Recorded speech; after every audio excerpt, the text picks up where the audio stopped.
नमस्कार, good news today में स्वागत है आप सभी का। मैं हूं आपके साथ शगुफ्ता।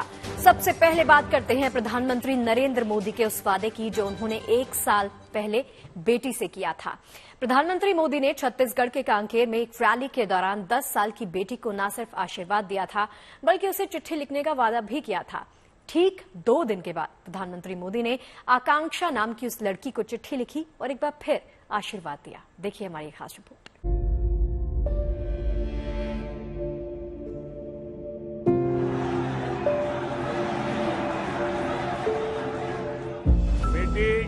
मैंने तुम्हारी ये तस्वीर देखी है, तुम इतना बढ़िया काम करके लाई हो, मैं तुम्हें आशीर्वाद देता हूँ, लेकिन बेटी थक जाओगी, तुम कब से खड़ी हो।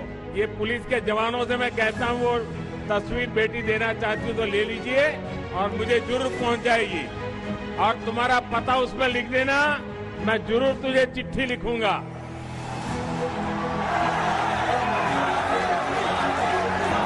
10 साल की आकांक्षा से पीएम मोदी ने जो वादा 2 नवंबर को छत्तीसगढ़ के कांकेर में एक रैली के दौरान किया था वो आज पूरा कर दिया। छत्तीसगढ़ की बेटी से जो वादा पीएम मोदी ने एक रैली के दौरान किया था वो उन्होंने निभाया और 10 साल की आकांक्षा को चिट्ठी लिखकर उसे आशीर्वाद दिया। पीएम ने अपनी चिट्ठी में लिखा कि आप जो स्केच लेकर आई थी वो मुझ तक पहुंच गया है। इस स्नेहपूर्ण अभिव्यक्ति के लिए बहुत बहुत धन्यवाद। भारत की बेटियां ही देश की उज्जवल भविष्य हैं। आप सभी से मिलने वाला ये स्नेह और अपनापन राष्ट्र की सेवा में मेरी ताकत है। हमारी बेटियों के लिए एक स्वस्थ, सुरक्षित और सुविधाओं से युक्त राष्ट्र का निर्माण ही हमारा लक्ष्य है। ये पूरा मामला 2 नवंबर का है, जब पीएम मोदी छत्तीसगढ़ के कांकेर में विजय संकल्प रैली को संबोधित करने पहुंचे थे। इसी दौरान उनकी नजर भीड़ के बीच खड़ी एक 10 साल की लड़की पर पड़ी, जिसके हाथों में पीएम मोदी का एक स्केच था। पीएम ने मंच से ही बच्ची को आशीर्वाद दिया और तस्वीर भेजने के साथ ही उसे चिट्ठी लिखने का वादा भी किया। बेटी, मैंने तुम्हारी ये तस्वीर देखी है, तुम इतना बढ़िया काम करके लाई हो, मैं तुम्हें आशीर्वाद देता हूँ, लेकिन बेटी थक जाओगी, तुम कब से खड़ी हो। ये पुलिस के जवानों से मैं कहता हूँ वो तस्वीर बेटी देना चाहती हो तो ले लीजिए और मुझे जरूर पहुँच जाएगी और तुम्हारा पता उसमें लिख देना, मैं जरूर तुझे चिट्ठी लिखूंगा।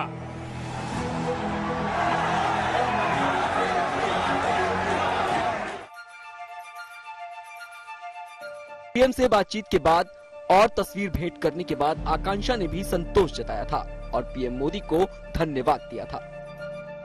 मुझे बहुत दिन से मैसेज मिल रहा था, हर कोई बात कर रहा था कि मोदी जी यहाँ आ रहे हैं, यहाँ आ रहे, तो मैंने सोचा कि चलो आज मोदी जी से मिल के रहूंगी। 2 नवंबर का वाकया खबरों में तो आया, उसके बाद ओझल हो गया।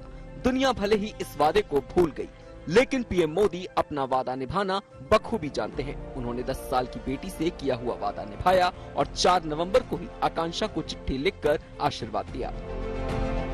Bureau report, good news today. प्रधानमंत्री नरेंद्र मोदी के वादे के बारे में तो आपने जान लिया।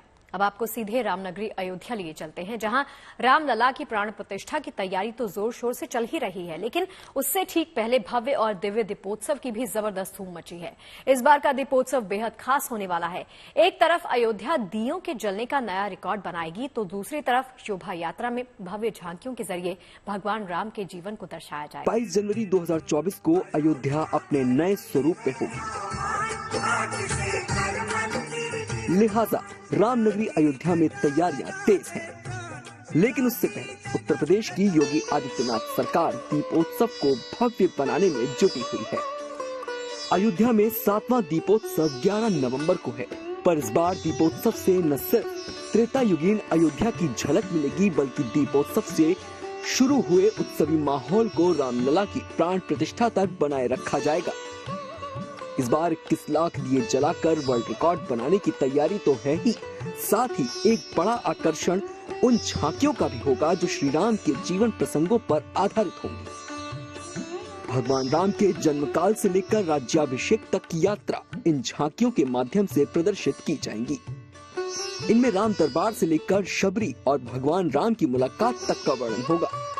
साथ ही रामेश्वरम सेतु से लेकर लंका दहन कांड की झांकी भी देखने को मिलेगी। इस बार कुल शोभा यात्रा में 19 झांकियां होंगी।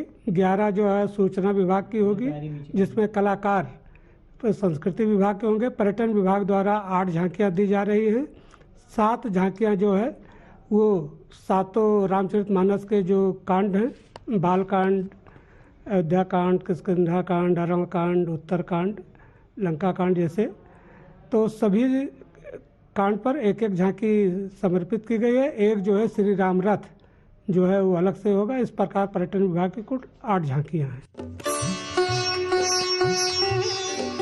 जानकारी के मुताबिक शोभा यात्रा में कुल 19 झांकियां होंगी, जिनमें 11 झांकियां सूचना विभाग की होंगी, जबकि पर्यटन विभाग कुल 8 झांकियां तैयार कर रहा है, जिनमें रामचरितमानस के कांड पर आधारित 7 झांकियां तैयार की जा रही हैं, जबकि श्री राम रथ खास तौर पर तैयार किया जा रहा है। जिस तरह रामचरितमानस के कांड में जो प्रमुख पात्र हैं, उन पात्रों को लेकर डिजिटली झांकियां, उसमें कुछ डिजिटल काम भी किया गया है, उसको दर्शाया गया है। भगवान राम के जीवन के आदर्शों पर ही सारी झांकियां हैं। उसमें लाइव कलाकार भी हैं और जो है साथ में रोड पर वो कलाकार नृत्य और गायन करते हुए भी चलेंगे। इस तरह कुल जो है 19 झांकियों का शोभा यात्रा निकाली जाएगी। भगवान राम के जीवन पर आधारित ये मॉडल्स अयोध्या के आसपास के इलाकों में भक्तों और पर्यटकों के लिए आकर्षण का केंद्र होंगे। लेकिन इसके साथ ही ये मॉडल सांप्रदायिक सौहार्द की मजबूती की निशानी भी है। इन मॉडल्स को बनाने के लिए भगवान राम को आराध्य मानने वाले सिर्फ हिंदू कलाकारों ने ही नहीं, बल्कि राम को इमाम हिंद मानने वाले मुस्लिम कलाकारों ने भी साकार बनाया है। हम दीपोत्सव की तैयारी कर रहे हैं अयोध्या में, और हम लगभग 11 झांकियाँ बना रहे हैं दीपोत्सव के लिए। और हम दिल्ली से आए हैं, हम लोग 11 लोग हैं, और हम रात को डेली 3 बजे तक काम कर रहे हैं। और इसी तरह हम 11 झांकियाँ बना रहे हैं दीपोत्सव की तैयारी के लिए। इसमें हमारी अहल्या उद्यान है, गुरुकुल शिक्षा है, राम सीता विवाह है, पुरुषोष्ट यज्ञ है, इसी तरीके की हमारी 11 झांकियाँ हैं। रात दिन काम करते हैं यहाँ पे, 24 घंटे भी हो जाते हैं कभी कभी हम पूरी रात भी हो जाती है हमें करते इन झांकियों के बनाने में।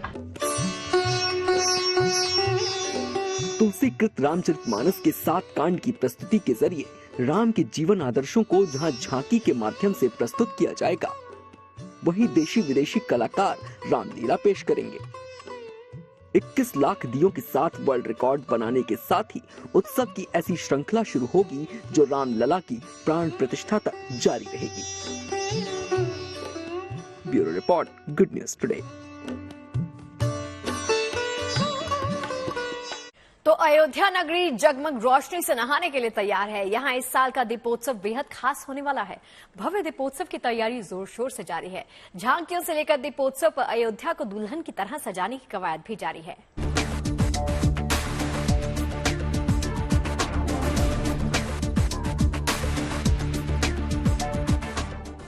रामनगरी में दीपोत्सव की भव्य तैयारी। प्राण प्रतिष्ठा से पहले देश की 5 लाख मंदिरों में विशेष पूजा। भगवान राम की नगरी में प्रतिष्ठित दीपोत्सव की तैयारी और ज्यादा भव्यता के साथ हो रही है, क्योंकि इस बार का दीपोत्सव बेहद खास है। खबरों के मुताबिक 21 लाख दिए राम नगरी के 51 घाटों पर प्रज्वलित किए जाएंगे। यही नहीं, दीपावली की पूर्व संध्या पर यहाँ लाइट एंड साउंड शो का आयोजन भी रखा गया है। 11 नवंबर से ही राम की पैड़ी पर रामलला की प्रतिष्ठा तक रोजाना एक भव्य लाइट एंड साउंड शो आयोजित होगा। जहां पिछले साल अयोध्या में 17 लाख से ज्यादा दिए जलाकर गिनीज रिकॉर्ड में अपना नाम दर्ज करवाया गया, उसे कहीं ज्यादा भव्यता और दिव्यता के साथ इस बार ये रिकॉर्ड टूटेगा। यही नहीं, इस भव्य कार्यक्रम से पहले 4 नवंबर को देश के 100 स्थानों के 200 कार्यकर्ता अयोध्या आएंगे, जिनको पीतल के कलशों में 5-5 किलो अक्षत सौंपा जाएगा। और स्थानों के 200 कार्यकर्ता 4 तारीख को अयोध्या आएंगे। 5 किलो अक्षत भरा जा सके, ऐसे पीतल के 100 कलश में 5-5 किलो भरा होगा। और 5 तारीख को दोपहर सुग्रीव किला वाले दर्शन मार्ग पर इन कार्यकर्ताओं को वो अक्षत भरा हुआ कलश सौंपे जाएंगे। दीपोत्सव की भव्यता को ध्यान में रखते हुए हर छोटी छोटी चीजों को बड़ी ही बारीकी से परखा जा रहा है। ऐसे में यहाँ परंपरागत तौर पर निकलने वाली भगवान राम के जीवन पर आधारित प्रसंग की कुछ झांकियाँ शोभा यात्रा का खास हिस्सा होंगी।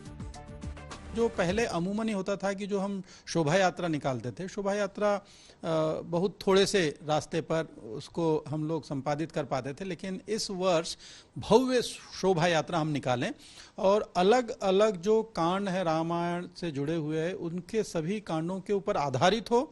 उसमें कलाकार भी रहेंगे, उसमें झांकियां भी रहेंगी और उसमें एक पूरा का पूरा आकर्षक जो प्रस्तुतिकरण है वो होगा।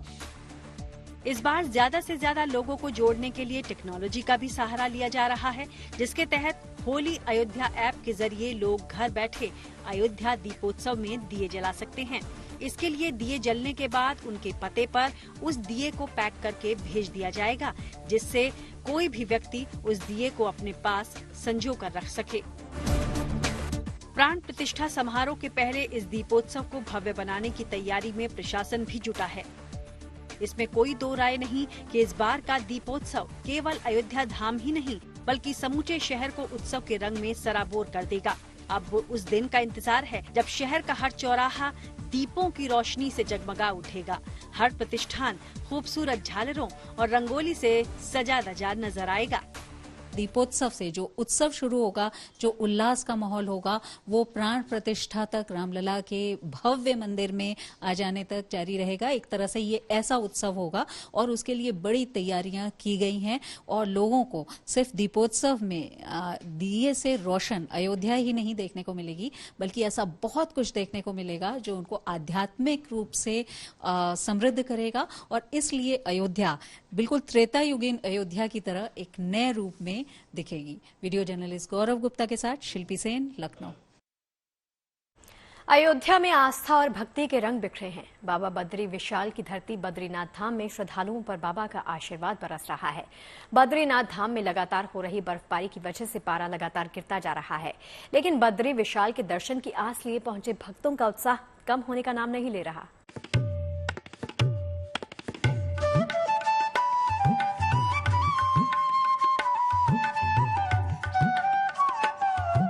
नजारा ऐसा कि निगाह हटाना भी मुश्किल हो जाए। भावनाओं का जोर ऐसा कि शब्द मौन हो जाए। ये दृश्य बद्रीनाथ धाम का है, जहां आसमान से बर्फ बरस रही है। ऐसा लग रहा है कि जैसे बर्फ पूरे बद्रीनाथ धाम को ही अपने आगोश में लेने को तैयार हो। रुक रुक कर लगातार बर्फबारी हो रही है, लेकिन इसके बावजूद भगवान भोलेनाथ को दिल में बसाए श्रद्धालु बाबा बद्री विशाल के दर्शन के लिए अपनी बारी का इंतजार कर रहे हैं। बद्री विशाल के धाम में बर्फबारी हो रही है तो चोटियों पर भी बर्फ जम चुकी है। नजारा खूबसूरत है, मौसम सुहाना और भक्ति अपरंपार। भक्तों की टोलियां इस बर्फबारी के दरमियान बद्री विशाल के दर्शन को उमड़ रही हैं, क्योंकि बद्री धाम के कपाट बंद होने में अब महज 15 दिन का ही वक्त शेष है। ऐसे में हर भक्त बाबा के दर्शन कर लेना चाहता है। बद्रीनाथ धाम के कपाट बंद होने का समय जैसे जैसे नजदीक आ रहा है, वैसे वैसे श्रद्धालुओं की भीड़ बढ़ने लगी है। शुक्रवार को बद्रीनाथ धाम पहुंचने वाले श्रद्धालुओं की संख्या 8,512 थी, जबकि अब तक 17 लाख से ज्यादा भक्त बाबा बद्री विशाल के दर्शन कर चुके हैं। एक तरफ बर्फबारी की वजह से तापमान में जबरदस्त गिरावट दर्ज की गई, तो दूसरी तरफ वहां पहुंच रहे सैलानियों के चेहरों पर मुस्कान दुगनी हो गई। चमोली रीजन में हो रही बर्फबारी की वजह से पर्यटकों की खुशी का ठिकाना न रहा। लोग नाच रहे हैं, गा रहे हैं और बर्फबारी का आनंद ले रहे हैं। फिलहाल बद्रीनाथ का नजारा आकर्षक हो गया है। बर्फ की फुहारों ने पूरे इलाके की तस्वीर बदल दी है। बावजूद इसके श्रद्धालुओं के उत्साह और उमंग में कोई कमी नहीं नजर आ रही। Kamal Nayan Sirohi, Chamoli, good news today. Badrinath Dham से अब गंगोत्री धाम का रुख कर लेते हैं, जहां गंगोत्री नेशनल पार्क के पास मौजूद पहाड़ियों से घना धुआं उठ रहा है। धुआं निकलता देख हर कोई जाहिर सी बात है कि हैरान है, परेशान है। इलाके के लोगों का ये दावा है कि देर रात आए भूकंप के बाद से धुआं इसी तरह निकल रहा है। फिलहाल विशेषज्ञों की टीम धुआं निकलने की असली वजह की तलाश करने में जुट गई है। ये तस्वीरें गंगोत्री धाम से लगे गंगोत्री नेशनल पार्क की हैं, जहां पहाड़ियों से अचानक धुआं निकलता देख हर कोई हैरान हो गया। इलाके के लोगों का दावा है कि देर रात आए भूकंप के बाद से धुआं इसी तरह से निकल रहा है। हिमालय रीजन होने की वजह से इस इलाके में इस तरह की घटना पहले कभी नहीं हुई। हिमालय क्षेत्र होने के कारण यहाँ का तापमान माइनस में रहता है। ऐसे में धुआं निकलने की वजह क्या है, ये सवाल हर किसी के जहन में कौंधने लगा।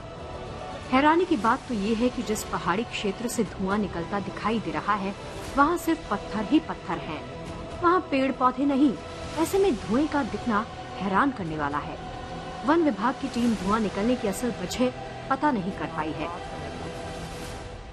आपकी तरह अवगत कराया गया कि जैसे वीडियो भी दिखाई गई कि गंगोत्री के जो कनखूब एरिया के पास जो गंगोत्री नेशनल पार्क का एरिया, उसमें आग की घटना जैसी प्रदर्शित हो रही है। इस संबंध में वन विभाग से भी ये जानकारी चाहिए कि किस टाइप से गया और इसमें क्या कार्रवाई की जा सकती है और क्या कार्रवाई की जा रही है, इससे संबंध में अवगत करा दिया। हालांकि कुछ विशेषज्ञों का मानना है कि पहाड़ों में जमीन के नीचे गर्म पानी के स्रोत होते हैं। ऐसे में मुमकिन है कि भूकंप के कारण दरार पड़ने से स्रोत से भाप निकल रही हो, जो धुएं जैसी दिखाई देती है। हालांकि अब तक पुख्ता तौर पर कुछ भी कह पाना थोड़ा सा मुश्किल है। फिलहाल विशेषज्ञों की टीम लगातार इस गुत्थी को सुलझाने की कोशिश कर रही है।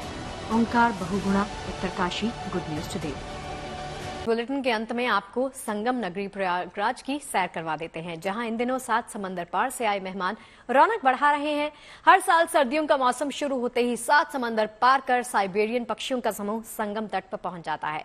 संगम तट पर हजारों विदेशी मेहमानों के आने से जहां संगम के प्राकृतिक सौंदर्य में और भी निखार आ जाता है, तो वहीं संगम में आने वाले श्रद्धालु भी विदेशी मेहमानों को देखकर आनंद की अनुभूति करते हैं।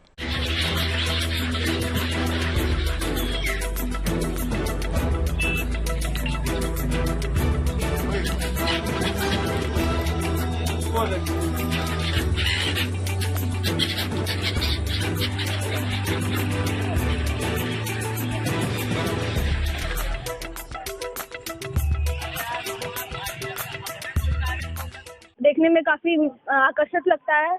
उनकी चहचहाहट काफी यूनिक रहती है और सभी लोग यहाँ पे ऐसे दाना डालते हैं, काफी यूनिक लगता है। हमें अच्छा लगता है कि वो हर साल आती है। हर साल 7 समुद्र पार से यहाँ पे संगम में विदेशी मेहमान आते हैं, जो यहाँ का नज़ारा बहुत ज्यादा सुंदर रहता है। यहाँ की इनकी चहचहाहट जो होती है वो बहुत अद्भुत रहती है और हम लोग यहाँ पे आते हैं और इनकी चहचहाहट सुन के मतलब मुग्ध हो जाते हैं। इनको देखने के बाद बहुत सुकून से एहसास होता है। जब ये चहकते हैं तो बहुत अच्छा मनमोहक सा आनंद आता है, बहुत आनंद की प्राप्त होती है। बेसिकली मैं यही देखने के लिए आया हूँ। और चलिए हमारी इस खास पेशकश में फिलहाल इतना ही इजाजत दीजिए, लेकिन खबरें लगातार जारी है, देखते रहिए।